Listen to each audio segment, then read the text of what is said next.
You are about to receive messages that may be harmful to your mental state. Your sense of reality will be questioned. Your view on things will be altered. You are now part of the meta. The meta controls everything. The meta determines what will and will not happen. You are watching the Meta Show.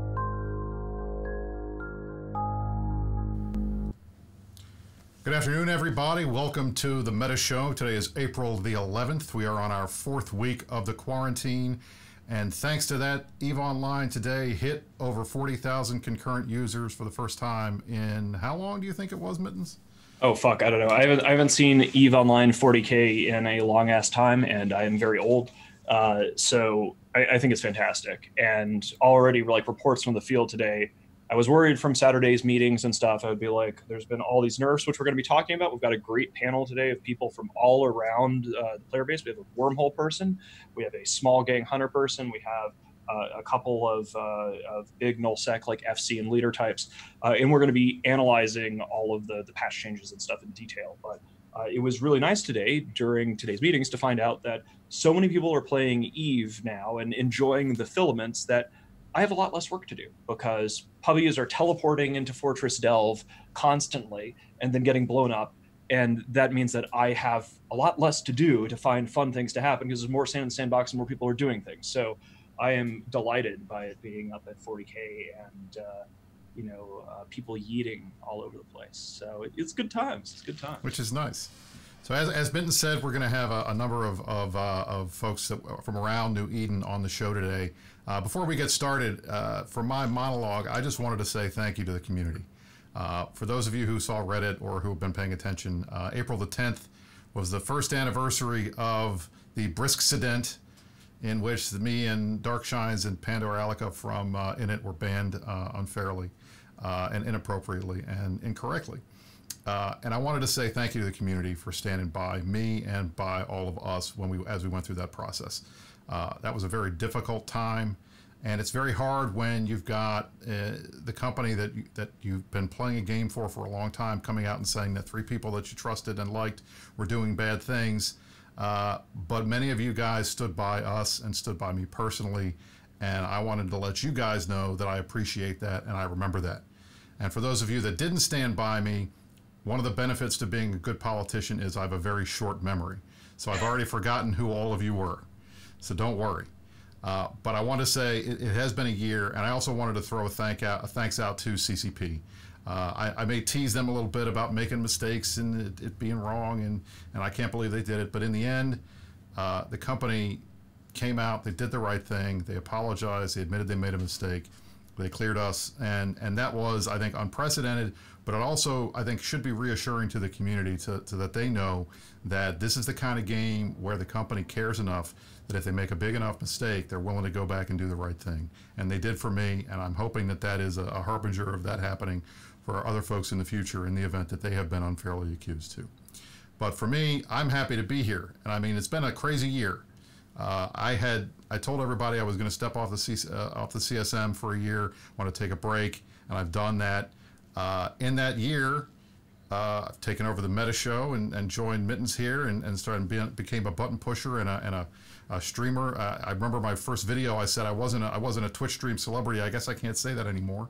And I've done a lot of fighting alongside the initiative and alongside my Karma Fleet bros and my STK bros in it, and had a lot of fun.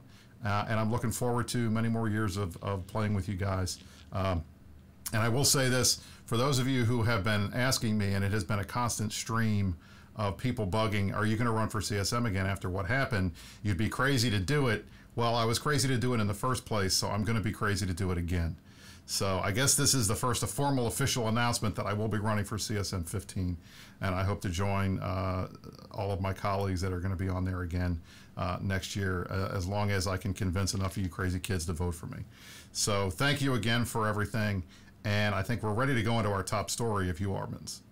I'm just sort of sitting here realizing that I think that I'm the only person here. I don't know about Laura Secco, maybe Laura Secco, but I think I'm the only guy here that does not want anything to do with the CSM anymore. I think everybody else here on the panel, I mean, at the very least, when we bring on our guests. They're either on the CSM or have been or are going to be running for CSM. So have fun storming the castle, boys. I'll be over here. But yeah, no, absolutely. Let's bring him in here and let's find out what the hell has been happening in EVE Online and with this fucking patch. Our top story of the day is obviously the surgical strike balance changes.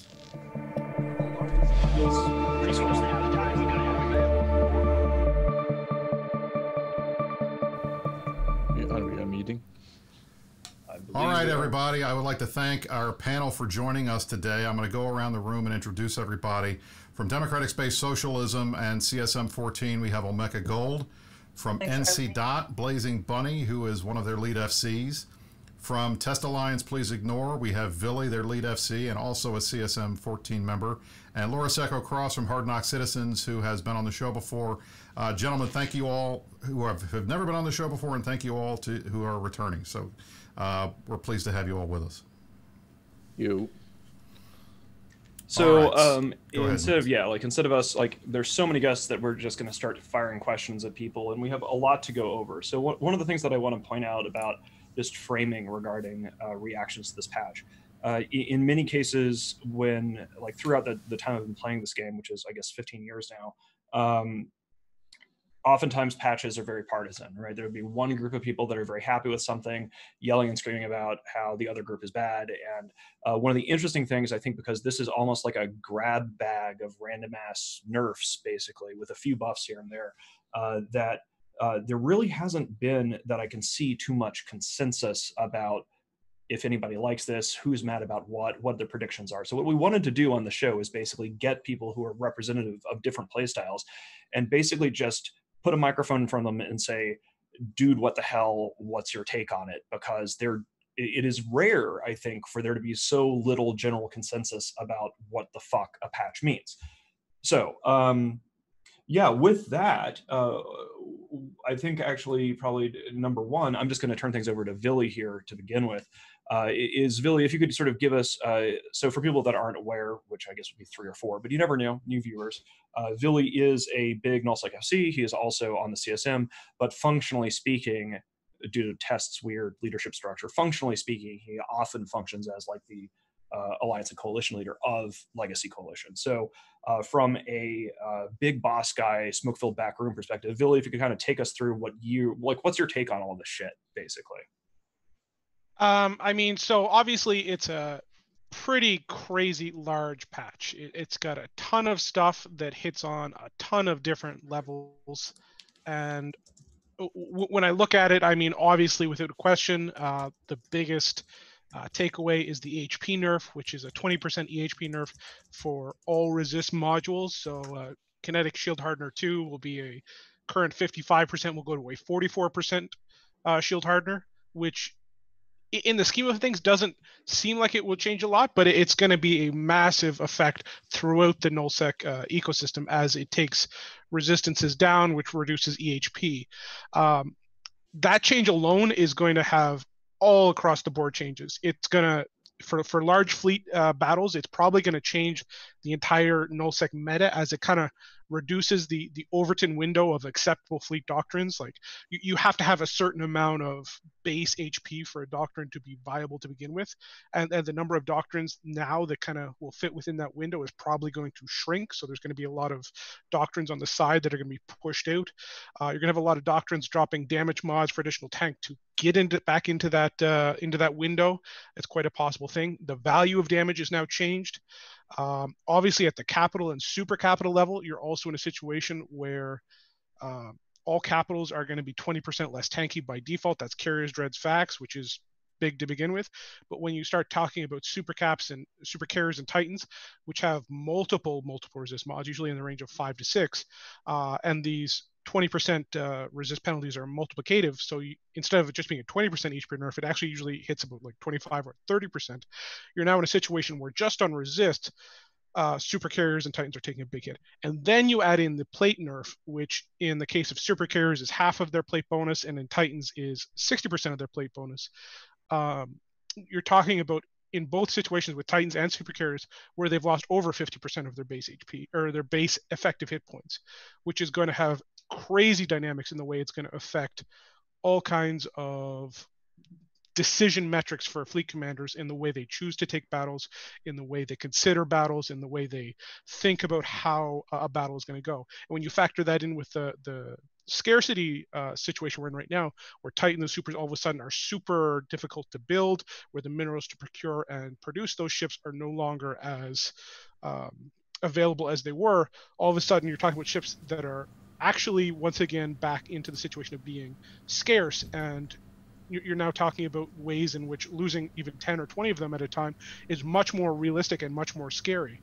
So there's all kinds of dynamics to think about how that's going to affect the overall meta. And then, you talk about the Aeon Wyvern change, which is a nice little bump, which will make those two super carriers hopefully at least a little more viable. They still don't have a damage bonus like the other two, but they'll be at least in there. The long-range fighter explosion radius nerf, which is going to reduce their ability to super rat. It's going to affect their ability to apply to subcaps. It's going to have a metric ton of dynamic shifting, pieces to it. Like, the effects of this patch are going to hit literally every ship in the game in one way or another, and it's just crazy how much can be done with such little adjustments.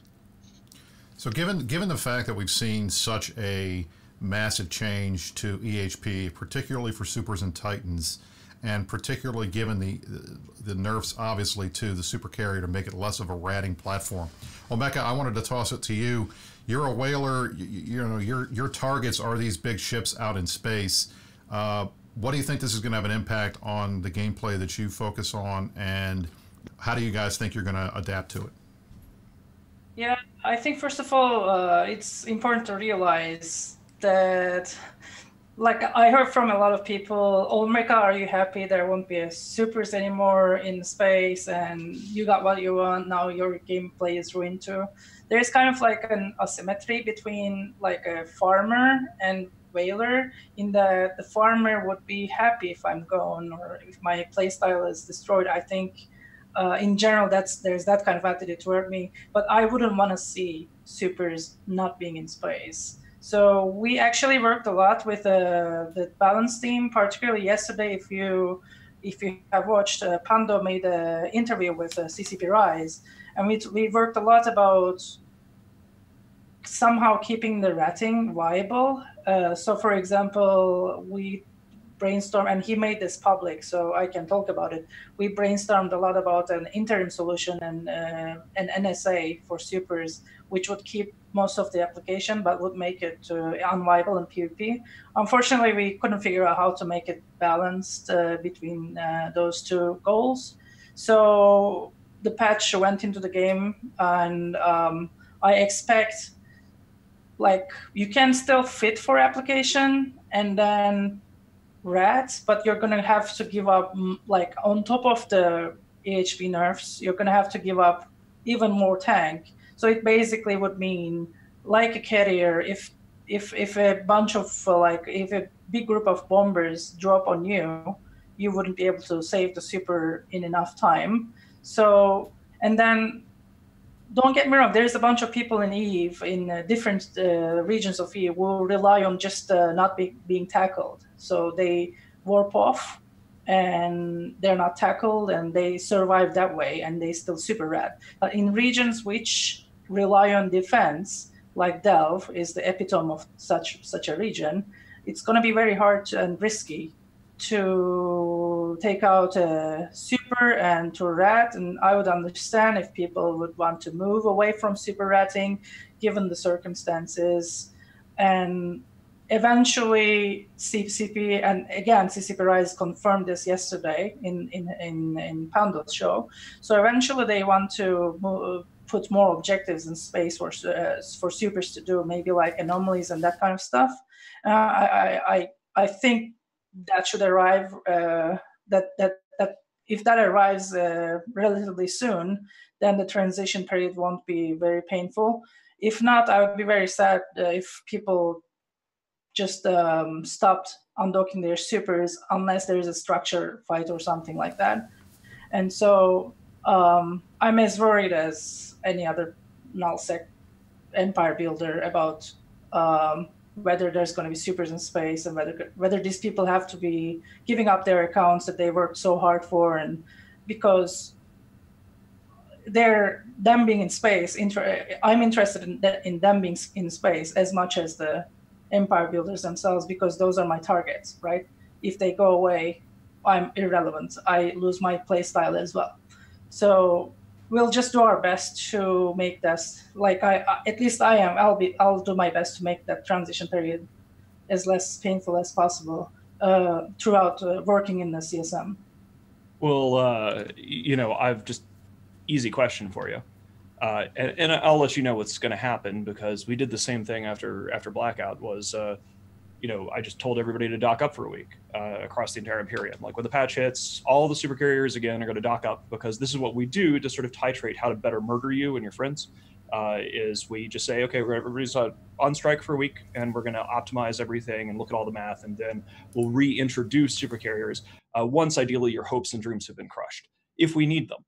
But the question, since I assume as part of like the CSM, you were involved in like figuring these things out, regardless of like what we do, I'd be curious to hear what you expect super carriers to be in space to do, and why would we be using them compared to, say, using routing carriers or downshifting to like, you know, VNIs or Ishtars. Like in your vision, why are super carriers even available for you to shoot? Why should they be there from a player incentive perspective?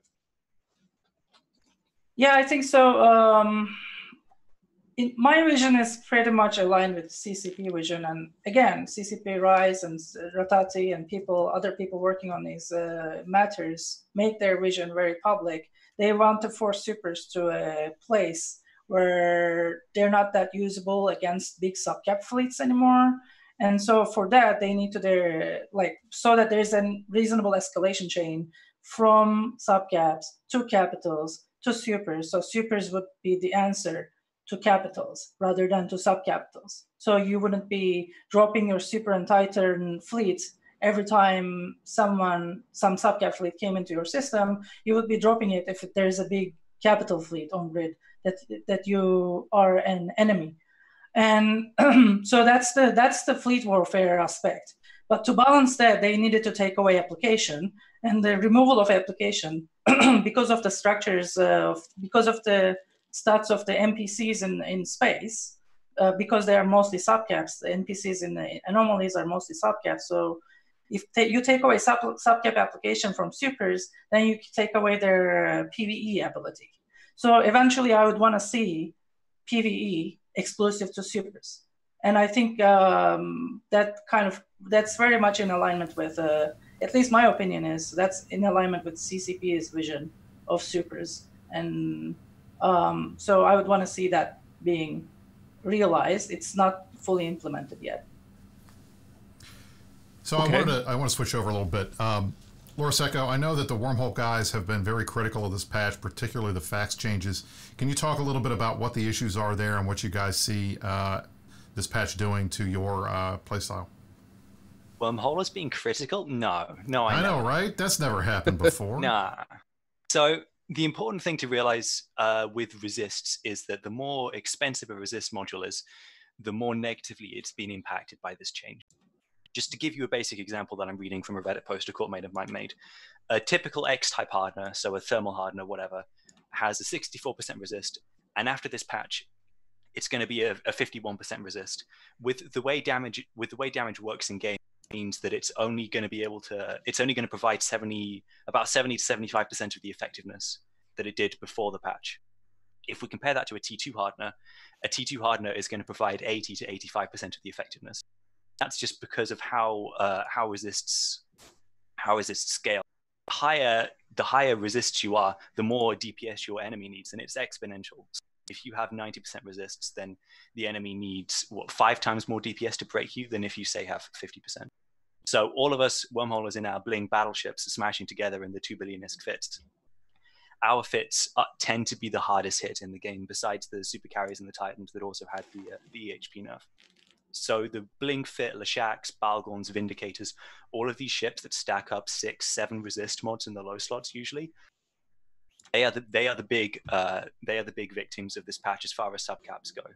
If you compare that to a ship like the Munin, which only fits 1 resist mod, the adaptive invuln, it's a much larger difference for the battleships, and it means that essentially the huge fights of attrition where we brawl into each other for 40 minutes, even longer than an hour, in our huge heavy armor fights with facts on each side and dreadnoughts on each side, those aren't really going to happen anymore, because the bleed means that these fights are going to be over in less than 10 minutes. And the simple fact is, we're not going to put 150 billion ISK on the field for 10-minute fights. It's going to be fun once or twice, and then you have to do however much PvE to crab up the new fits. I think that's an important thing that a lot of people are missing, because they're trying to look at it all higher level, and they're not looking at it from a player perspective. More things dying is great. The economy needs more things dying. But at the end of the day, if my faction battleship is dying a lot, then I'm going to think to myself as a player, should I be buying a faction battleship? This takes me 3 hours to crab back up in PvE. Shouldn't I be fitting up T2? And then suddenly the wormhole fights just, they don't have anything special about them anymore. It's just going to be people with fairly cheap fits fighting each other, because it's not worth the cost to make the fits super effective, because that exponential increase doesn't get your fits to a level where you can survive outnumbered. This is further amplified by the Force Auxiliary nerfs. Just to cover that for anyone who doesn't know, because we don't mention them yet.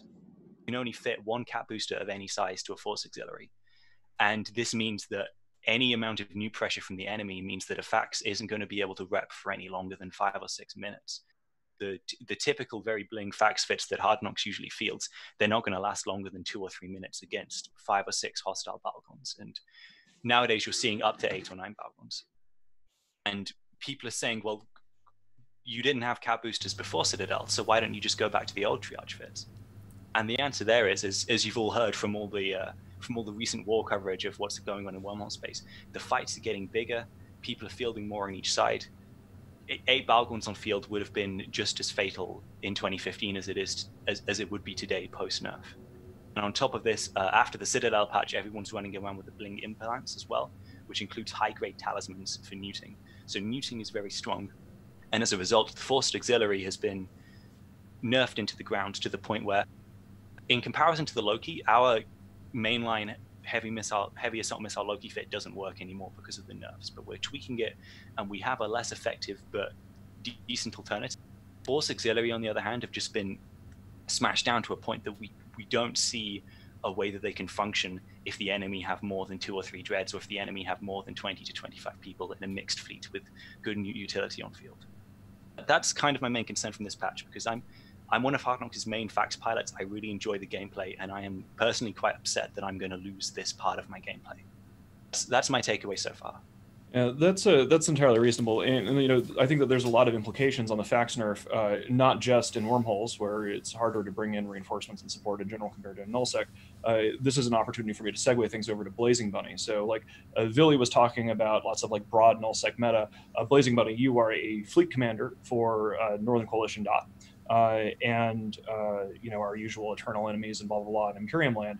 But from your side of the aisle, as an FC, I would be interested in hearing what your perspective is, what kind of doctrinal changes we're going to see, and how things are going to change for you as a fleet commander after this patch.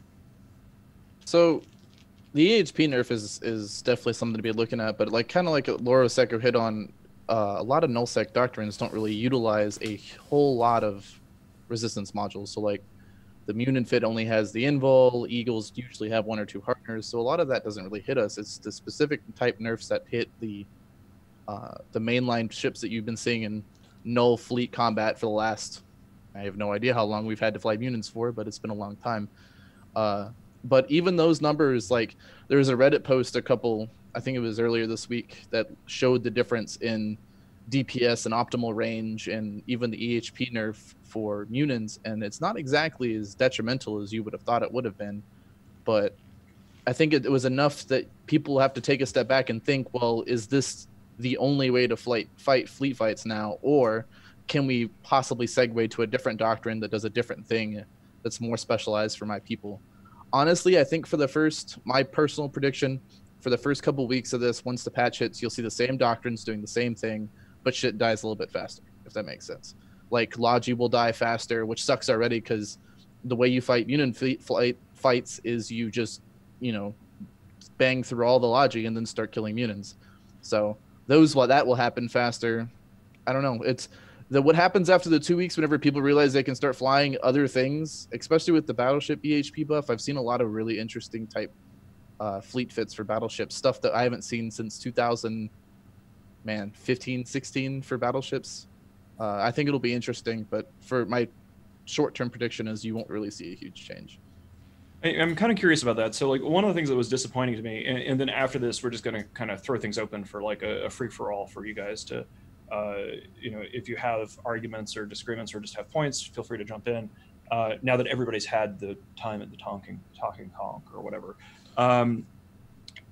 I was very excited about the Frigate Escape Base. I thought it was like one of the coolest things that CCP has pitched in a while, and it's like, wow, Frigate Escape Base, this is awesome, new era of battleship warfare. And CCP is like, one of the things that confused me personally about the patch was CCP is clearly trying to make battleships better, right? Like they're getting a buff to scan resolution. There's like a slight nerf to bombs in order to compensate for all of the resistance nerfs.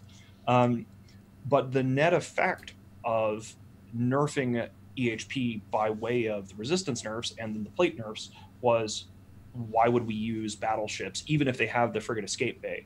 I was really kind of disappointed because it kind of seemed like this was like a grab bag of nerfs, that they just tried all of these different nerfs almost without realizing that some of these nerfs would render the ship class that they were adding new features to try to get us to use battleships more.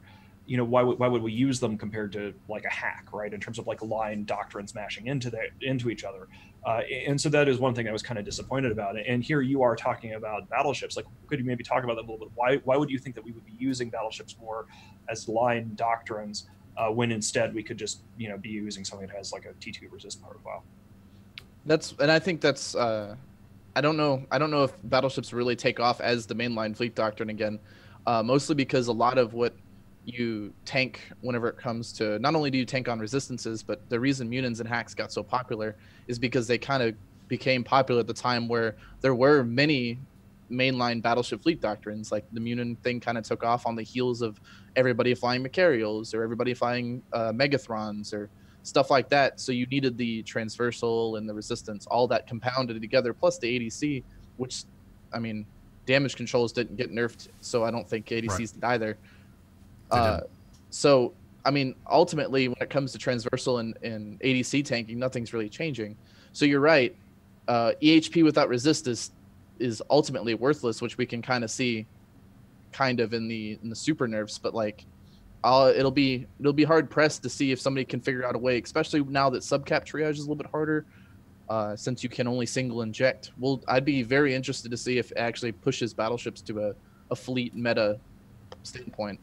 My big issue, at least in the terms of the battleship thing, is I feel like there's still, even with the Frigate Escape Bay, even with the EHP nerf, and with a little bit of plussing up for some of the hulls, they're still too slow, I think, to be a really effective mainline fleet doctrine. And I think that's, if you're going to have to choose between bringing a Munin fleet or bringing a battleship fleet, I think for the most part, mainly because of the ADC, but also because the Munin is just an all-around better, fleet doctrine type ship. I think you're still going to see it's going to be Munins online for another couple months, at least until we can get, I think, a speed buff for the battleships. But my big issue, and I want to take a step back, and I want to ask you guys in general about this. My biggest issue with this the entire concept of this balance change is the effect on the in-game economy, and that's my big concern. And what it does in general to the economy and what it does in general to content. I was very skeptical of the scarcity changes that were announced, the mineral distribution changes and those types of things, because I felt like what CCP was trying to do was they were focusing solely on the supply side and they were not focusing on the demand side. And I felt like all of the problems that we had with the supply side, with it being too easy to get minerals and Rorquals mining too much and those types of things, that could have been easily dealt with if they simply made ships blow up faster. So I was all in favor of something like this 2-3 months ago. But we get the mineral changes first, which basically makes it harder to replace stuff. And one of the goals that CCP has outlined is that they want loss to be meaningful again. They want it to be difficult to replace these types of ships. So in the end, you take that fact that already exists, that stockpiles are going to start dwindling. It's going to be harder to replace ships. It's going to be harder to get folks back to where they were. It's going to take them longer, as Laura Secco talked about, to crab up to get back into that blingy ship that they just lost. That it's going to do that already. Then you throw a 20% EHP nerf and a bunch of other changes that basically kill super ratting.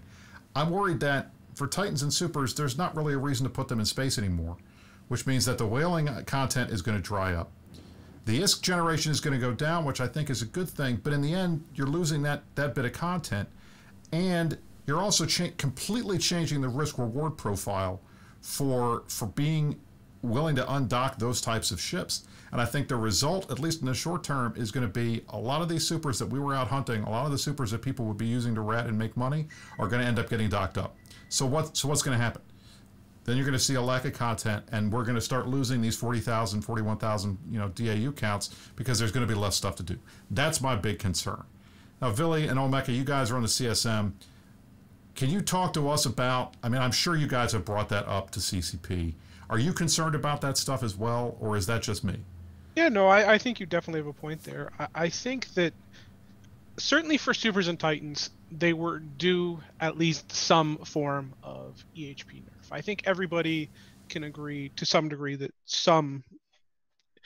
to some level EHP was a little high, and in my opinion, the Titan nerf, like the Titan plate bonus should be like 400%, and like the Super plate bonus should be exactly what it is. Like, but those are without the resistance nerf, right? Like, I think that Super Carrier's tank compared to Titan's tank has always been at a whack for many years now. So that part of the EHP nerf didn't really concern me, because I think that's been long overdue. But I agree. But the plate nerf was perfect. That definitely needed to happen. I think on top of everything else, that's where I get nervous. But keep going. Yeah, and it's certainly I worry, just because the way in which it's possible to project 200 Kiki bombers or whatever into any place in space, and for a super to be just tackled and instantly die, is very broken right now, and it doesn't allow for supers and etc. to really utilize their ships to a degree, if they want to utilize those ships for ratting. And because these nerfs have taken place combined with the resist nerf, which also changes their rep ability by fax, which was already nerfed like 6 months, a year ago, with the diminishing returns nerf, which most people really don't even fully understand the implications of that yet. We're now in a situation where super on super combat per se is even more difficult for people to take the handshake agreement of having those fights, because basically every super versus super true engagement is a handshake agreement. Both sides usually know what they're getting into. It's very rare that one side is going to get caught with their pants down and have their entire super fleet caught to start a battle. Sure, like you might catch a couple on the side or catch a Titan at a midpoint or whatever, but to really have a true super on super battle, both sides generally have to agree to it in some way or another.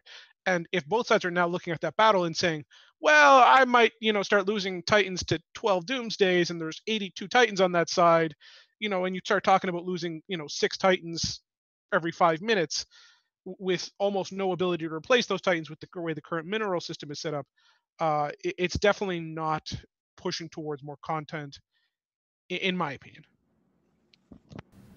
Yeah, I agree most of the concerns here. I think it's important to remember, like, I believe in the end goals of making more stuff die, making less stalemates more possible. So, like, making stalemates less possible.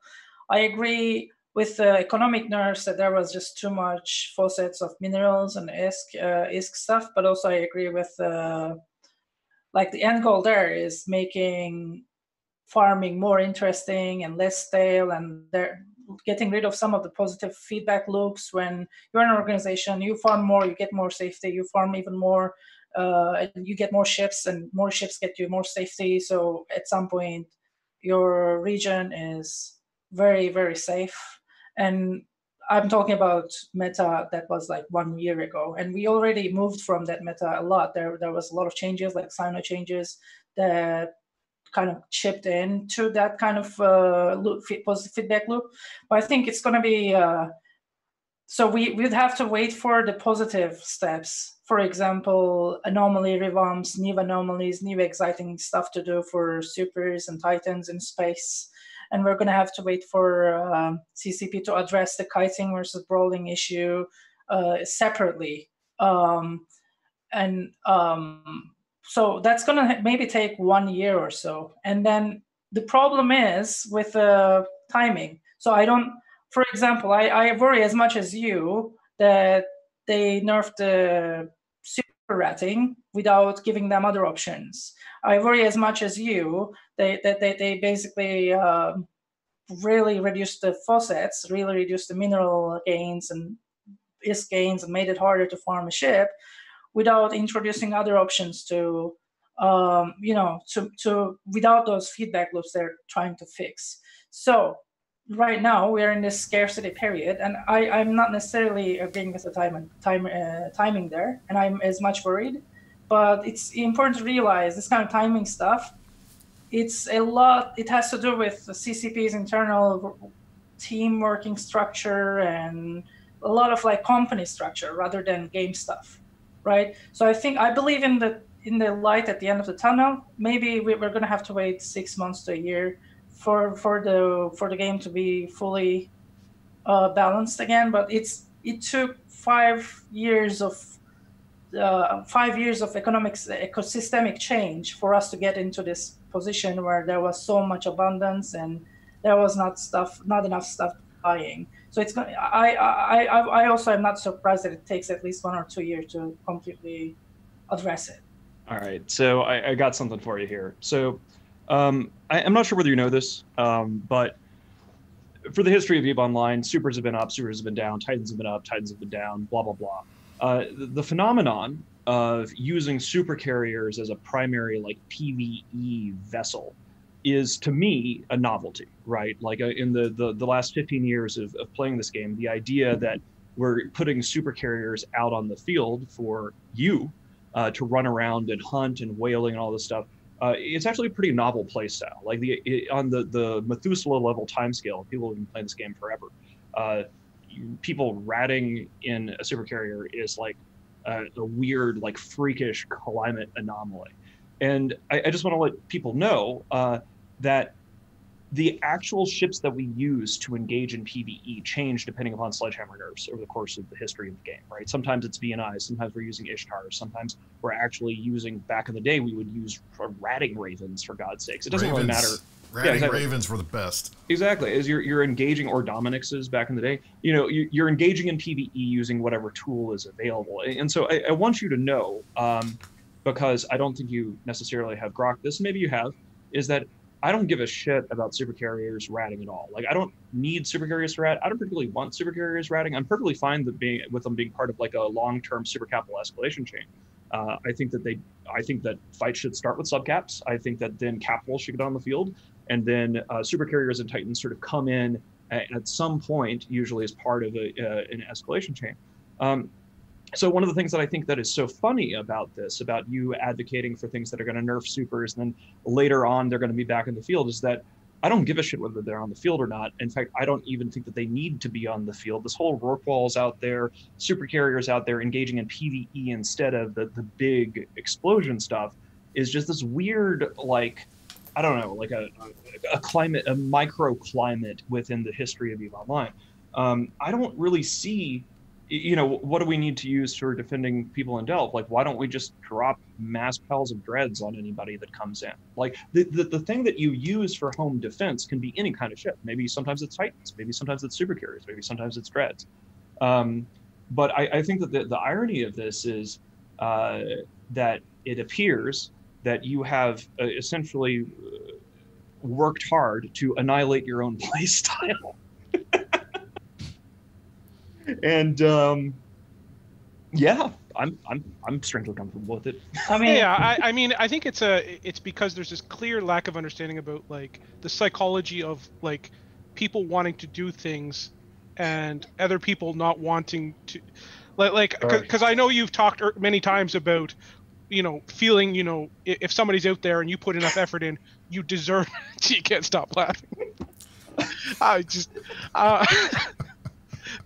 You're making me laugh, man. Me too. I was trying so hard. Marana told me I had to be the adult in the room on the show this time. Which I don't know why she would say that, because that's my job. That's why I'm here. That's why I wore a cravat today. Sorry, I partied really hard last night. I relaxed. The quarantine thing, it was a bit rough. And my composure, I'm happy to have a haircut. I'm happy to be back in red. I know my camera is a little weird today, guys. But... Well, I just thought it was funny because you had been upping your tie game for like 3 weeks in a row, and you had a vest and the red tie and everything. And I said, I'm not going to let him beat me this time. So I went out and I got my vest and I got my cravat and my little diamond stick pin and everything, and I'm ready to go. And you're back to red shirt. I had a horny white boy lifestyle night last night, so I'm all right. That's fair. Next week you can kick my ass again. But Morris Echo, I know we're all over the place, but I wanted to get back to you and Bunny again at least one more time. Do you think you guys have a year to wait for changes? I mean, it sounds to me, based on what I was seeing on Reddit and elsewhere, that the wormhole guys are really demoralized right now. Is that accurate? Do you think you guys are going to be okay waiting for a year for something new to get added to fix this? Yes, mainly because CCP haven't touched our PvE yet. I am terrified that it's going to come in the next month or two. Like, we're not sit smug going, haha, you guys have lost your Oranoms and we're sat here without income. We know we're next, and we're scared about it. So while we still have that to fall back on, I'm feeling kind of okay about feeding a little bit more. I've been in Python nonstop for the past 3 days. Like, I'm not working for the next couple of weeks, so I basically have nothing else to do but think about how this patch has changed what we're doing. And in the last 2 or 3 days, I've gone from my way of life is dead to my way of life might work, but it's kind of on life support. So give me another 3 or 4 days, and I think I have some doctrines that might work. I'm not sure. But that's good. That's the standard, adapt or die mentality, so I appreciate absolutely that. And at the end of the day, we'll log in every day to play EVE Online. We might not enjoy it as much because we're not having our 100 billion ISK anymore, but at the end of the day, we are going to log in and blow up spaceships and go, it was better a few months ago. And with any luck, we can coast along for a couple months until Rise gets us to a place where factors that can actually be used again. I do think this is a negative change, but I think a lot of the wormhole hatred has been overblown by a lot of memes and people trash talking each other and all the usual wormhole stuff. Bunny, do you think you guys are going to be able to wait a year? As I said, whenever it comes to fleet meta, I don't think we're seeing the death of any kind of playstyle. I don't think whenever it comes to the average, NCFCs, PL, Horde, Tests, Goons, all of this doesn't really particularly matter to us. I agree whenever you said that this comes at the same time as the mineral changes. So like whenever it comes to not being able to replace as easily, I'd almost be willing to conspiracy theory and say this was intentional. So we burn up even more of whatever supply of minerals that we're stockpiling. But like I honestly personally would be pretty hard pressed to see. I think you might see like stuff blow up and doctrines get a little bit more pricey just on virtue of demand, not the supply not being there, but ultimately I'd be very, very surprised if we notice a difference at our level. All right, one last question. All right, so Mittens basically accused Omeka of killing off his own playstyle. Omeka, what is your response to the idea that what you do is now unviable because of these changes? I don't think I already mentioned I shared many of the worries you guys had, and I'm just waiting for better objectives in space for supers and titans to do, and we can keep killing them. But I totally disagree with the notion that my play style depends on at any given time there being 200 roll calls and 50 supers ratting in Delve without being touched, and just mining and farming trillions that gives Goon Swarm their relative advantage today. So I don't think that's like, if Delve runs out of content, I'll go kill hyper special supers. We'll take the risk, and there's no one AFK camping them, so they can be in space and rely on local instead of defense. So those people will not see a lot of risk increase as much as the supers in Delve. So I might just, we might see less supers in Delve, but there'll be stuff for me to kill always. So I'm not worried about that.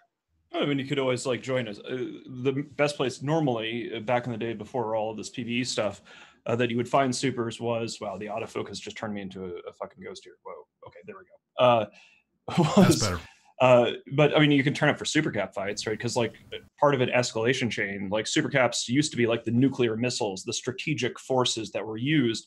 And then it always seemed weird that you would end up like, people mining and like, it's not mining, but ratting and Titans and supers used to be like this very strange thing that I think only happened because they implemented like keep stars so you could dock them. Like back in the day when we would be using them in like big strategic warfare, those were the big boy toys that you only brought out when shit got real, right? And so if we're moving back to a place where supers and Titans are primarily used in part of a normal escalation chain, like they'll still be used, but they'll be used in fights. And I think that you will still be able to blow these things up. I think you'll just have to participate in the fleet fights, right? Like you will find them in the fleet fights, and you can go there. It's I kind of lost my shit there earlier. Sorry about that, but basically, I don't really see a reason to be using super carriers in Homeland Defense when you can use dreads. You can just use a different PvE vessel. And so one of the interesting effects of all these nerfs have been, okay, well, these things go back to their old school utility, which was as part of the strategic escalation chain. And that's, I guess, why it was so funny is because, I mean, you can find idiots to do it, right? You can definitely find people that will still be ratting and utilizing this. So it's not fair to say that your playstyle is gone because there's going to be dumb people doing it. But certainly for the more structured empires, we'll just say, don't do it. And then I guess you can go hunt like fraternity guys or something. Like who do you think, to be more fair, like who do you think in nullsec is still going to use them? Like where are you going to go? Are you going to look in Delve or are you going to look at fraternity? I mean, they made FK, like all these changes makes relatively FK camping very strong. So if I keep camping Delve, I'm not sure if there's any like expensive assets in the space doing anomalies that are not worth the ISK per hour. But I think the on-camp space, the hyper special supers are there, so I roll with Volta and I hunt them. But also, I think I have two more small points for you. First of all, Delve actually answers us in Asteros, not supers. So it's interesting you say that, you guys don't always use the umbrella. Umbrella is already a bit weaker thanks to the Sino changes, for example. And I really welcome that change, that we have a subcap opponent fleet in the grid, so we can actually try to bomb them and they can try to evade us, and that creates a bunch of emergent gameplay. And if you guys drop, instead of supers, you guys drop carriers or dreads, then we'll see people trying to pick off dreads because they cannot get facts repaired. We'll see, I mean, dreads are more, I can do my own counter dread bomb to that, right? So that's exactly how an escalation works, right? Yes. I drop subcaps, you drop your dreads. Please, God, do that, please. I drop my dreads, try to kill as much before. And then I get to use my supers again, but just not how you wanted. That's exactly how a meaningful escalation chain works. So I think I trust in this goal. Right, so that's cool. And also, one small note: the short ammo changes made Tech 2 dread bombs viable. So the suicide dreads they get basically 50-60% more damage, and because they are now ISK viable, so investing in them is more viable than Tech 1 dreads. So dread bombs will have a lot more damage. That means a lot more stuff dying a lot faster. So I think overall I'm happy. I just want to, and you said the super ratting is a new phenomenon. I agree. I went to Delve in Decline times. Nobody was super ratting. Everyone was in carriers, and then there was still an umbrella. But at the end of the day, I think we'll just keep having targets. I'm not worried about that. All right, so is it safe to say, I mean, based on what you guys are saying here, and I don't want to put words in your mouth, so I'll let you guys each respond. Are you okay with these changes? Do you support these changes? I would like to, if we actually see iteration in a few months. And I don't have total faith that we will. As an example, May 2016, the Citadel patch, as well as adding Citadels to the game, there was a Wormhole PvE revamp. It was the single worst change to Wormhole space in EVE Online history. and it took them 4 years to fix it. 4 years of players constantly complaining about being able to rat with structures, and it took them that long to fix it, even though I've heard many times, even from Hilmar himself, that there's a lot of CCP devs who play in wormhole space. These issues, they were out in the open, and it took 4 years to address them. And I could pick up a bunch of other examples. That's the first one that's come to mind. And it was this most recent patch from Wormholes with Love where those most recent issues were fixed. And then they broke another issue again, which I won't go into detail with, but essentially it is harder for us as players to go out and find PvEers to kill.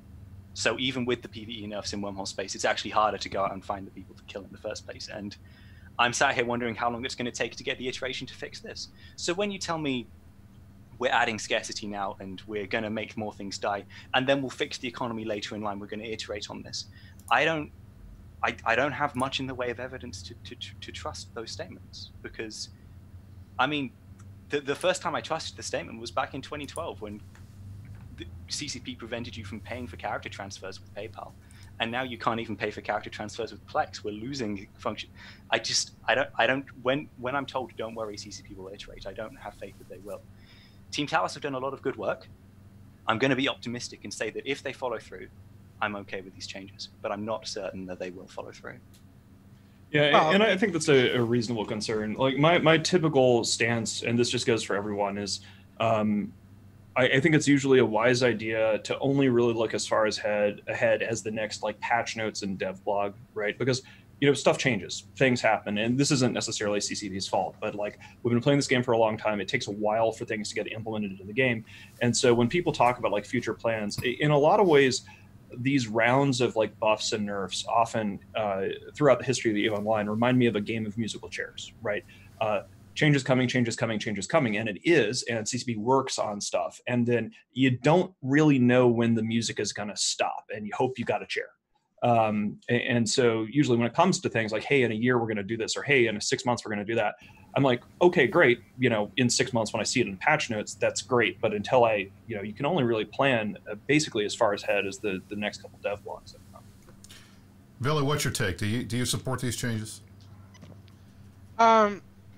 I support basically, how do I put this? I support CCP making changes. I don't necessarily support all of the numbers that were decided, but I think that I have faith that in them to make the decision to do the changes and then iterate upon those changes. And I don't like some of the changes, but I 100% will support them making the changes, I guess would be the way to say it. Well, Mecca, what about you? Yeah, I mean, I believe in the long-term vision, and again, yesterday CCP Rise told that there is new evidence and new hope that the reiterations on stuff don't take as much time as it used to. And I think CCP Rise is one of the most capable and knowledgeable persons when it comes to EVE development and inside CCP. And I share his opinion that, like, due to restructurings, for example, they allocate more time to actually be able to turn back to an issue and fix it. For example, something like faxes. Right now, I see it much more doable for them to get back to faxes. And the issue, one of the issues with them is like they depend so much on cap injecting because their natural cap is not that much, and a single Balgorn can cap them out if they cannot inject. So, and even with one injector. So, but that's not really a problem, right? But they can return back to it, and if it turns out to be completely unusable, I think that they have time to be able to go back and address it. So I trust in that fact. All right, so is it safe to say that you don't like these balance changes, but you believe the long-term vision anyway? No, I mean, I think most of these balance changes are necessary implementations of the long-term vision. It's just the vision is not fully realized yet. So I support most of these changes, but it's just more needs to come to alleviate some of the worries. For example, brawlers versus kiters. Yes, I know it empowers kiters, but CCP could address it separately.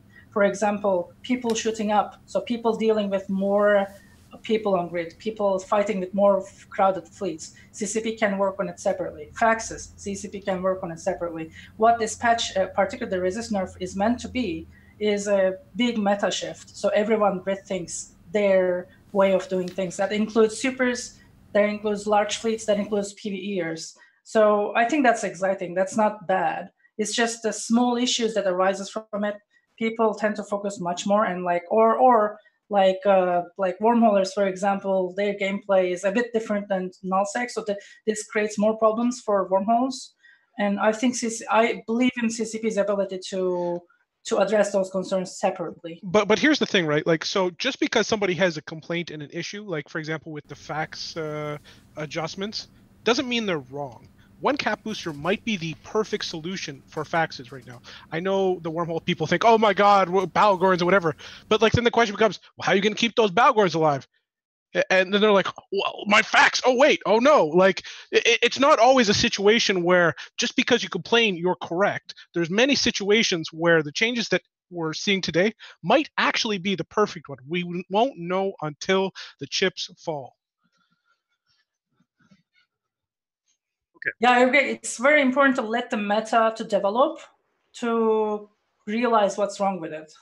So that's going to have to happen before we are sure that some of the problems people think are problems today are really problems. Well, like, what do you? I have so many questions, but like, I don't want to interrupt like an Olmeca and Vili debate. I do have a question for Blazing Bunny though, which is related to, you know, I've kind of put some information out here on the table about what we're doing over here in Imperium Land, and you have your spies, so it's all good. But, you know, we are basically saying, I'm sure Olmeca thinks that there's going to be super carriers wandering around. There'll be a few random idiots, but we're basically docking them the fuck up, and we're mainly going to be using them as part of an escalation chain, and we're going to be dropping dreads on everything that moves. We're going to find whatever we can do to blap as many people as hard and as brutally as we can, especially because these filaments are just sending us free content because people are using filaments. Everybody's going to Delve. It's a fucking party. It's awesome. I was kind of curious from like an NC perspective, because you guys are now off in a very different region of the game, right? Like life in the drone territory is kind of like its own thing. If you could tell us a little bit about like, how are you guys going to react? Like, are you going to be dying up super carriers? Are you also pivoting to dreads? Do you still see value in super carriers except as part of an escalation chain? If you could maybe talk about what you guys are doing since we've put our cards on the table. So whenever it comes to crab escalations, a lot of what we already use is carriers and hod dreads, mostly because crab escalation so much for us, and I can't really speak for goons because I don't know what the motivation is. If it is just to save, a lot of us are just kind of using crabs as an extension of bait. It's so if a rourke gets tackled, you escalate with hod dreads and carriers first because that's a more engageable opportunity for whoever's tackling your stuff, or it's not and they run away anyway. So whenever it comes to embracing hod dreads and carriers in order to respond to crabs getting tackled, then I don't really think that's already something we've kind of been doing for a while. So that'll be nothing will really change there. Super carriers as an escalation chains, I agree that'll probably continue to be the norm for us. We don't currently really drop them on subcap fleets, really. Mostly because we're not deployed anymore, so there's not really a subcap fleet of horrendous size that requires that kind of a heavy hand. Usually we can smother any kind of little fire with hod dreads and carriers. So personally, I think nothing will really change for us. The dudes who plan all that kind of stuff out are way smarter than me when it comes to escalation theory and beyond subcaps, and so I think they'll think of some clever way of doing this so we don't bleed out. That sounds reasonable. So overall, Bunny, would you say you guys are okay with the changes, or do you have problems with them? So my issue with the changes doesn't stem, and I can't really speak for the Alliance because it's a lot of different personalities, and there's a whole lot. Anybody who's a who is in a big alliance knows that everybody has a different opinion about everything all the time. Me personally, my biggest issue is, cool, you addressed that Titans and supers are super tanky. Cool, you addressed that support fighters are really broken on supers and all that stuff. All that's real nice, but why you're not addressing the core issue about what the issues of the game anyway? It's that there's nothing to fight over. What's making me go, unless I absolutely hate somebody, what's making me take my stuff over 3 regions and go mess their stuff up? There's no reason. Citadels suck. They're unfun to grind. Sov is unfun to do in in the last 2 iterations.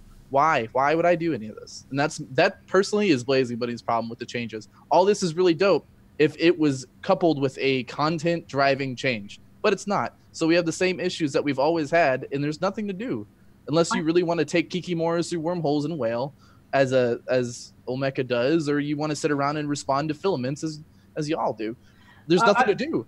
I have a small response to that. The reason why is because that doesn't take a bunch of like changes in the code. It takes like long-term game development. And I let me remind everyone that the ecosystem segment and CCP Ratati, and this is also public, this segment and the restructuring happened very recently, and it's going to take time for them to catch up with conflict drivers. But we talk a lot about that too. So my problem is this is what drives me crazy. And if I can just pull it back for 1 second, we have spent about a year, other than the abyssal space and the invasion stuff, which required some coding. It's been a while since they've done anything that required significant amounts of game development. I think we're at the point now where we have reached the end of what we can do with dial changes and quick small fixes and changing this number and moving this number around, and we need to get some development stuff in there. But I agree 1,000% with Bunny, and I'm looking forward to him being on the CSM next year, because we need Citadels fixed. They are killing content across the game. They're the #1 cock block for content providing, and you guys just heard a guy wearing a cravat and a diamond stick pin say cock block on TV, okay? They are the worst possible, I think, thing out there. They're killing content everywhere. They need to get fixed. But that's not happening because all we're getting are these small iterations and stuff. And yeah, an EHP nerf is a big deal, but in the end, it's just a dial change and a script. So, Villy, are you with me on that, or am I out in left field here? I don't know if I'm truly with you, because I think there's a lot of number adjusting things that still need to be done. Like, I came up with a list when I started the CSM of like 100 things I wanted to see dial changes, and you know, I think we're through like 50 of them now, whatever. And like 2 months ago, I came up with another 300 I wanted done, and like there's a lot of these little dial changes that make the game better for everyone that plays it. They're all over the place. You can adjust Redeemers or Redeemers, Black Ops or Marauders or Battleships, or that like every one of those little dial turns has a big impact on the way people play the game. I also, so I don't agree with you on the component that we should be done with those. I definitely agree that there lacks core reasons why people should charge into other people to do interesting things. There just isn't those things right now. And certainly with scarcity combined with these resist nerfs, you're now in a situation where people are going to probably, even if they were considering doing something, are going to withdraw a little bit and try to protect what little they have, right? So, you know, it's unfortunate the way that'll probably resolve. I definitely am not going to even attempt to go into the Citadel nightmare that is. So it's a complicated issue, and there's a whole lot of problems around it, which I'm sure you're aware. So there's no easy solutions. At least that's something we can all agree on, is that Citadels are a problem. Are they a problem for you guys in wormhole space, Laura Secco? Yes, especially now that caps can't really tank them anymore. So take an eviction, for example. If you're a defender in an eviction, the attacker's going to blob you 2-1, because that's just how evictions go. The attackers have all these months to plan and bring all their friends. And once you have a fighting force and you think, right, it's ready for me to fight back, you have 2 choices as the eviction defense. You either commit all your caps to the wormhole to try and get control and get all your friends in, or you wait for your timers and fight on the Fortizar. That was a very strategic decision, and there were a lot of factors involved in that decision. And I've seen various evictions go one way or the other because people made the wrong decision. Nowadays, the decision is sit on the Fortizar. And there is no alternative decision, because the Fortizar is the most powerful thing in this game right now. It can kill any of the enemy caps that were seeded. as it's just ridiculous. If we take one of the biggest fights that's happened on top of a wormhole without any structures was between Hard Knocks and TD Sin, where they had a bunch of carriers and we had a bunch of faxes and carriers as well. It would have been so much more one-sided as far as we were concerned, because they had so many caps on field, and as a defender in wormhole space, you're outnumbered and you rely on your capital superiority. And Olmeca will agree with me here because we've discussed it in the past. Wormhole evictions are already really skewed towards the attackers. And these changes mean that the force multipliers that defenders previously relied on, they just don't really work anymore. The only thing that they can use as a force multiplier is their Fortizar, which means that they're not going to have whole control, which means the attackers have free roam over the system. And it gets to a point where there's not that much point fighting. You may as well pull a Hard Knocks and get everything loaded up in the freighters. I think we're going to see those huge brawls again. A combination of this and some wormhole changes I won't go into. I don't think we're going to see those huge trillion-esque wormhole battles where we're handing out 800 billion-esque worth of faction battleships to people, because it's hard to explain eloquently. But I think I've covered the major points there. I think the short version is why bother? Yeah, I mean, this is sort of like the challenge with this patch, I think in a lot of ways, is that far from being some sort of amazing manna from heaven, everything is different now. It's basically like CCP took a sledgehammer and then they sort of randomly swung it around and a bunch of shit got broken and nerfed really hard. But it doesn't really change any of... There's no adjustment to conflict drivers, right? Like there's no real... Okay, it's like... we put some of these ships in the hangar and then we don't touch them, and we take some of these other ships that maybe we haven't used in a while and we start undocking those, and then things continue as normal, except that things are not quite so normal because it's harder to replace the ships because they're doing all this scarcity stuff. And so it's like there's less to go around, and we know how human behavior works. When scarcity ratchets up, people become more risk averse in a lot of ways. And with the Fozzy situation, with basically a surplus of space and territory and a lack of desire by the point of like many players to go and engage in that, awful gameplay on its own merits or lack thereof, we try to avoid it. I think that we would be in a lot more trouble if we didn't have the filaments. I came to the table today for the normal like Imperium, like Goonswarm planning meetings on Saturday. And I was like, we've got a problem because we've got content issues because they keep nerfing PvE, and what are our pilots going to do to undock, right? Like, why are we going to undock and do something? On the fireside, somebody asked me, like, can we go have a slap fight with Legacy? And I'm like, we don't want any of their shit, right? Like, we don't, like, why would I go attack Vili over anything? Because they don't have anything that we want. Right. And that's a lack of conflict drivers. Like, sure, we can blow up some spaceships and have some fun and like, small gangs, whatever, have a little slap fight. Fine. But I was really happy that they implemented the filaments, because essentially that is almost like a Band-Aid on this patch. It's like, okay, sure, there's a bunch of nerfs. There's going to be some changes in this, but at least certainly in Delve, I don't know how it is in non-Delve areas of the game. I don't know. Like, actually, Blazing Pudding, are you guys seeing more filament activity? Like, are you having like random pubby gangs coming up there, or is it mainly just everybody's in Delve? Me personally, I haven't really noticed, but we have, a couple more regions than you guys do. Whenever it comes from Malpace to TKE all the way up to Owasa, and more farther into the northern drone or eastern, whatever direction it mattered. All the drones, there's a lot more regions for them to kind of get YOLO'd into. So me personally, when it comes to Malpace, no, I haven't noticed. Another small data point that CCP Rise released yesterday was 2,000 filaments were activated every day. So that's awesome. Like, that's great. I think it's great. Like, I would love to see more filaments used. It's content on a platter. It's good for small gang people. It's good for empires. Everybody gets to bash things together. And I don't care if we're feeding them into a wood chipper made of subcaps, or we're feeding them into a wood chipper made of Hodreds or super carriers, whatever it is. We have a big wood chipper here in Delve, and as long as people are feeding puppies into it, my guys are happy, right? So the conflict, like the fucked up thing about this is like the biggest conflict driver that we have at EVE is actually not as much a conflict driver as it is just this like conveyor belt of rando small gang puppies yeeting themselves into Delve, getting annihilated. My guys are having a great time. They're gonna have more fun because we're just gonna go ballistic. Well, if you think about it, all it's done is taken all those people that would normally get killed by gate camps at the 0-0 entrances and spread them out pretty evenly around the galaxy, right? Because usually that's where the content was heavily focused, was around the 0-0 high sec, low sec entrance points, where there was the choke points, you could catch people, and you would have entire corporations and alliances that were set up specifically around those points to like block off and cut off and eat all that content traffic.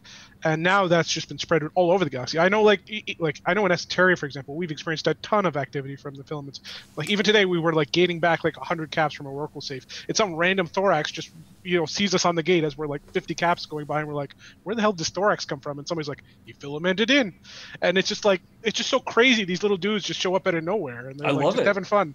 It's funny. It's cute. We don't need to worry about. I mean, this is the other thing about the ecosystem stuff, and I suppose one of the reasons why I was kind of having a little giggle about it is, if you have safety, your people get soft, right? And if you want to have an empire of killers and conquerors, right, you need to keep things dangerous at home, right? Safety, in my mind, is death. The homeland of Goonswarm, originally, we were born out of Syndicate.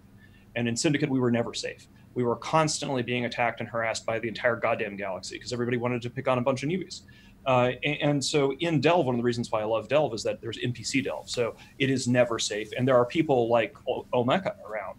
And so, again, if he didn't exist, we'd have to invent him. But the nice thing about these filaments is that now we don't have to worry about PvP content in Delve being as tied to the PvE ecosystem. Essentially, because of filaments, it doesn't really matter if they have nerfed supercarriers to the point that we just only use them as part of a capital escalation chain, because we don't need the supercarriers in space to have people come to Delve for us to annihilate because of the filaments. So I didn't expect it to play out that way, but it's really nice because it means that at least in the areas where we are getting filament traffic, and CCP, please, for God's sakes, more filaments everywhere makes life better and fun for everyone, not just big empires.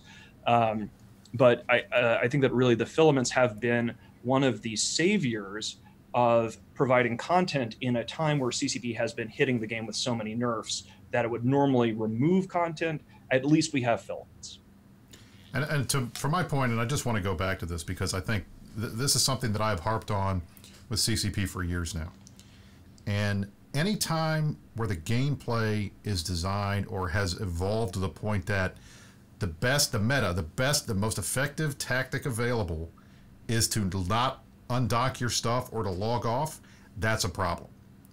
And I'm worried that because of these changes, coupled with the way that they did the scarcity, that is going to become the meta for a lot of these big ships. And I own 2 Titans. I don't have any supers anymore. I upgraded. I got rid of all of that.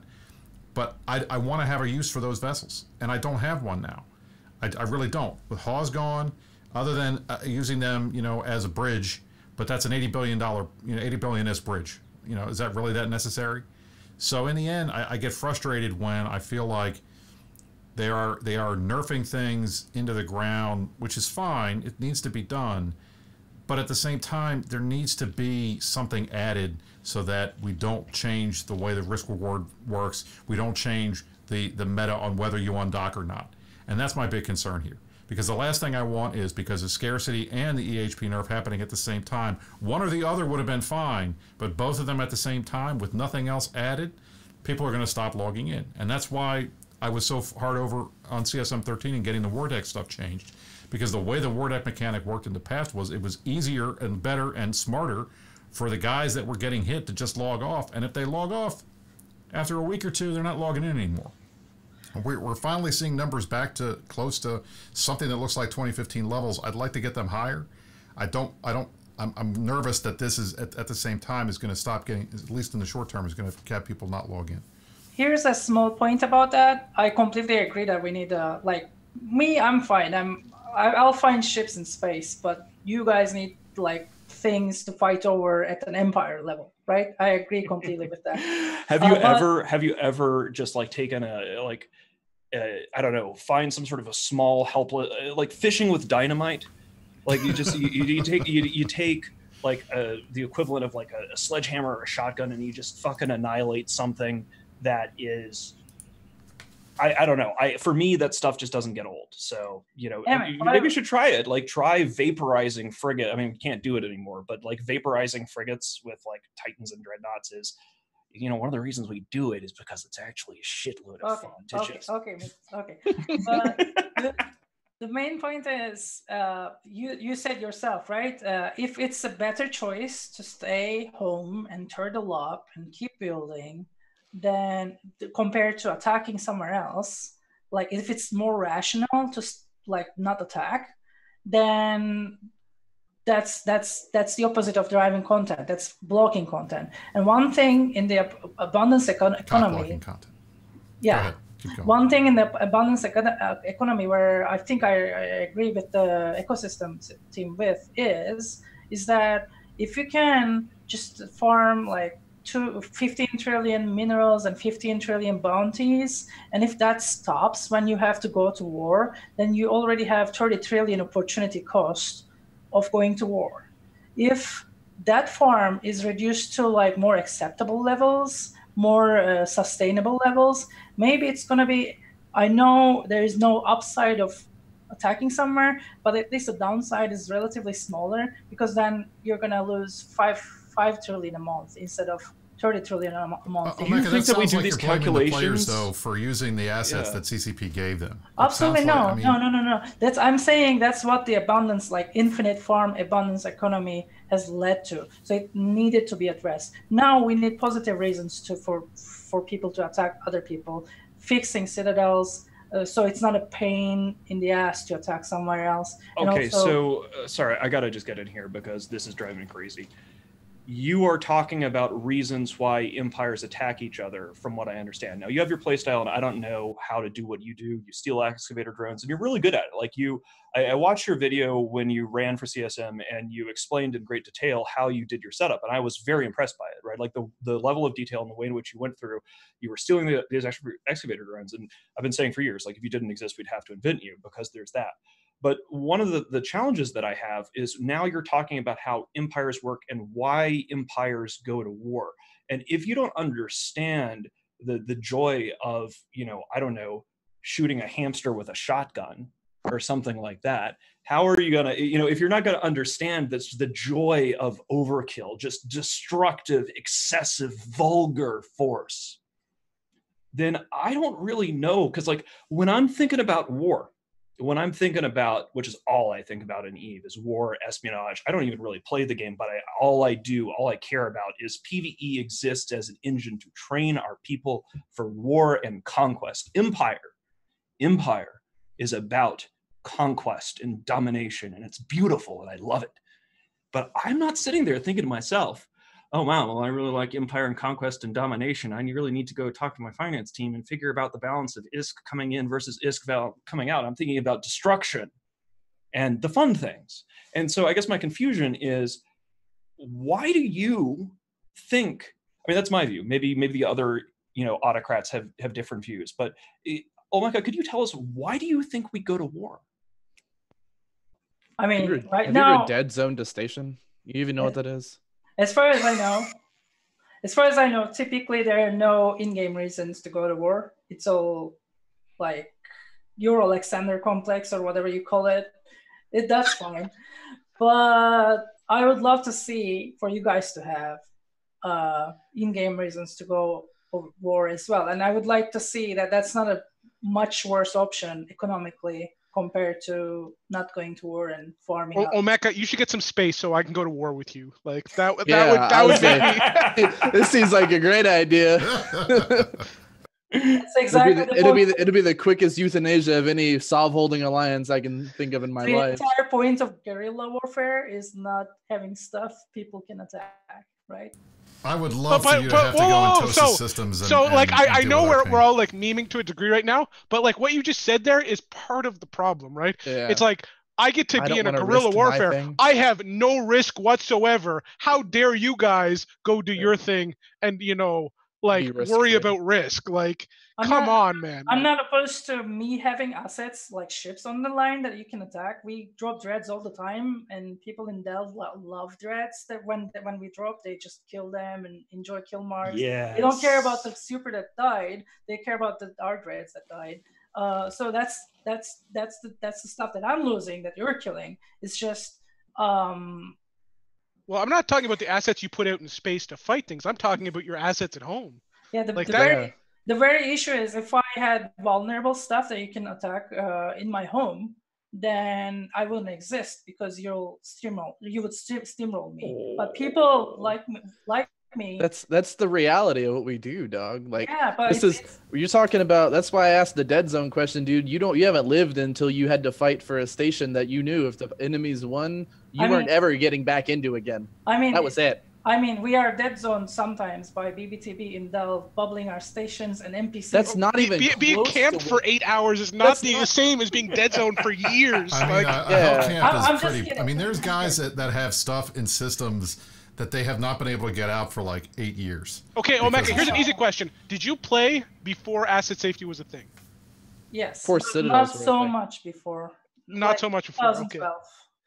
Okay, so basically you've never truly lived in the era of I lose my station, I lose all my stuff, pre-prepping the evac every time you start a war. No, I know about it. I've never lived it. You never camped a station for 30 days because you hated people so much you wanted to destroy everything they had in the game. I know people sitting outside of PR TAC for 23/7 for 31 days, something or other like that. Now that is a station camp. They didn't camp for 8 hours. Like, I think you missed out on the Great War. I think it would be a really good testament to. That's not even the Great War. That's war. Post, even just basic stuff. Like, that's war up till Citadels. That's war up till asset safety. That was we fight because if you don't fight, all your stuff gets locked in nullsec. It was station games and trying to undock when the guy's got 30 bubbles anchored on your fucking on the undock. So I remember if you were the last person to shoot a station, you were the one who got control to of the name station it at the end. Yeah, like, that was the best part. That was the era of the best station names ever because you had some rando and like a maelstrom that might have popped the station the last thing, and now it's like, I don't know, Joe's dick hut for like the next fucking until somebody can fix it.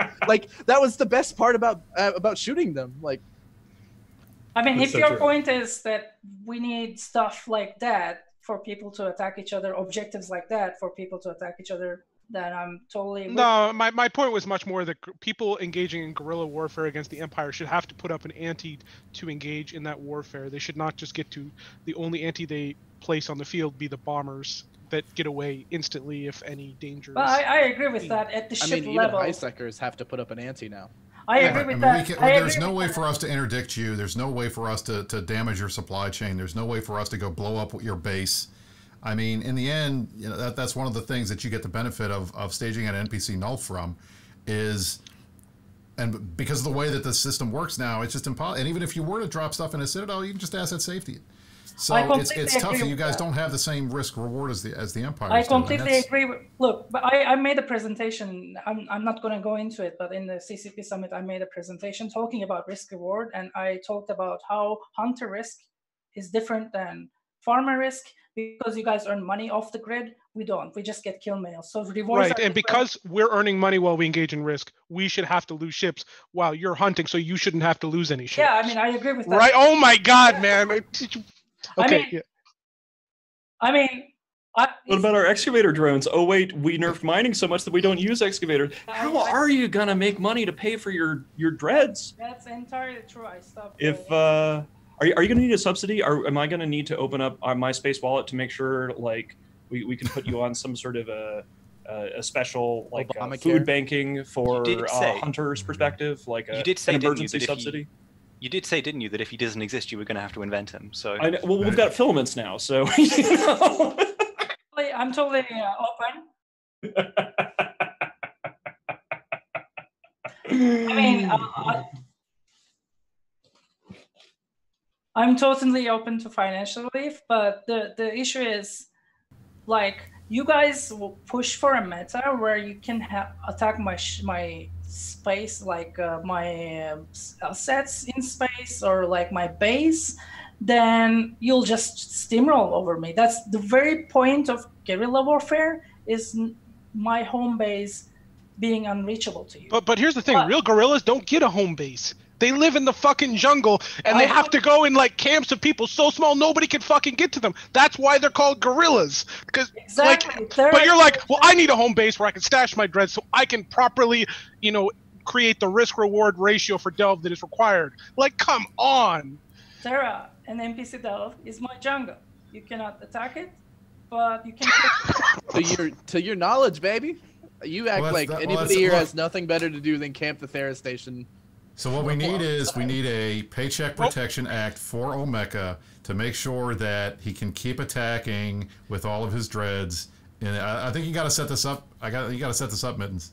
We got to do it. I think what we all know we really truly need is Diamond Rats and Thera and BTB set up to camp Omeka in Thera too.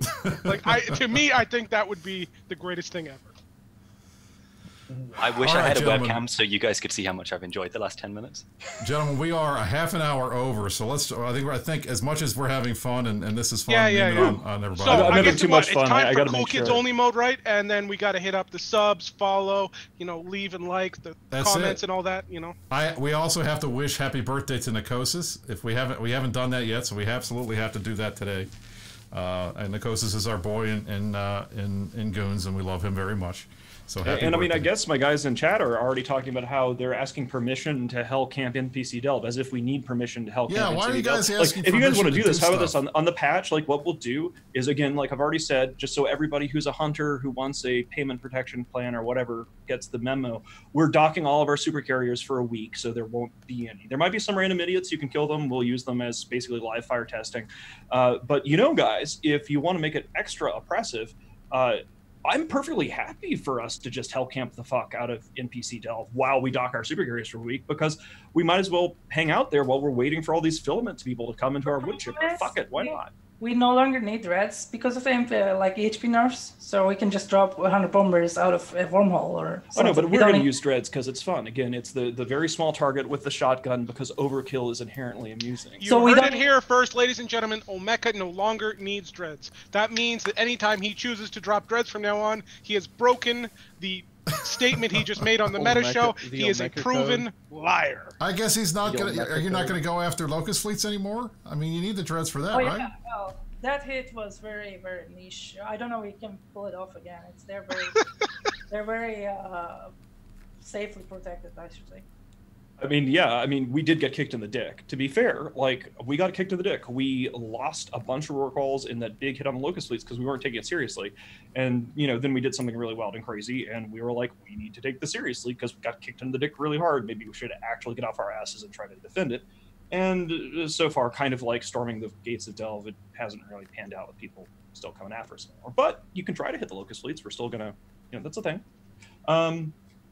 All right, boys and girls, it has been real. It has been an hour and a half of real, and thank you to all of the 640 people we have watching this. I've had almost an illegal amount of fun. I need to go back to wearing my my blue suit next time because, as has been now repeatedly pointed out to me, when I'm wearing a red, it's more like traditional evil Mittens, and we'll try to get nice guy Mittens back in a blue suit. There you go. Next time. There you go. All right, everybody. Omeka, Blazing, Villy, Lorseco, thank you guys for joining us today. We very much appreciate it. This was a great show. I think the audience quite enjoyed it, and we appreciate you all having you on. Oh, don't I get a last word or something? If you want to get a last word. Hey, if you want last words, let's do it. We can go around and everybody can have last words. All those mother people in chat shit-talking me, Tappy's coming for you. Don't you fucking Tappy's think coming. I'm not reading your names there. I'm excited to see the new Tappy logo that you I know, asked for. we're paying for that logo, boy. It's gonna be good. There you go. I really appreciate for you to have me in your propaganda and brainwash show. So, thank you. That's very generous of you. Thank you. I hope that you thanks a lot for thank you for your service, Omeka, for many years. I mean, I understand that now that we have filaments, your existence is sort of obsolete. But I wish you the very best of luck with your unique playstyle, very best in your future endeavors. That'll be my closing words. Blazing Bunny, what do you got? Blazing Bunny for CSM 15. This was a blast. I'm glad I came. We appreciate it. Loro, you get the last word. This was a lot more fun than I expected. Here's for hoping CCP make Eve just as fun. Nice. I like it. All right, gentlemen, thank you all for joining us. For once again, this was the Meta Show. I'm Bruce Ball, along with your host, the Matani. Pinecones Delenda Est, and you stay classy, New Eden.